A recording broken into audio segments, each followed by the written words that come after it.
புத்தகங்கள் குறைவாக இருந்த அந்த சிறிய கிராம பள்ளி நூலகத்தில் தினமும் அமைதியாக நின்று புத்தகங்களை ரசித்துக் கொண்டிருந்தாள் மீனா.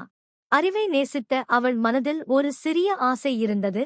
இந்த நூலகம் ஒருநாள் குழந்தைகளின் சிரிப்பாலும் நிறைய புத்தகங்களாலும் நிரம்ப வேண்டும் என்பதாய். ஒரு நாள் ஆசிரியர், நாம் ஒவ்வொருவரும் ஒரு புத்தகம் கொடுத்தால் பல குழந்தைகளின் கனவுகள் வளரலாம் என்று கூறினார்.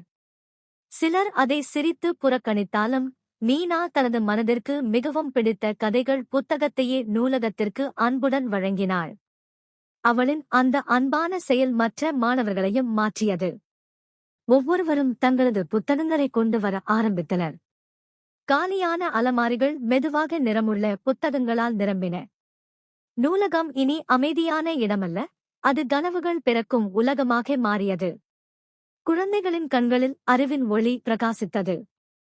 அந்த மாற்றத்தை பார்த்த பள்ளித் தலைவர், ஒரு நல்ல மனசு முழு பள்ளியையும் மாற்ற முடியும் என்று பெருமையுடன் மீனாவை பாராட்டினார். நாம் செய்யும் ஒரு சிறிய நல்ல செயல் கூட பெரிய மாற்றத்தை உருவாக்க முடியும்.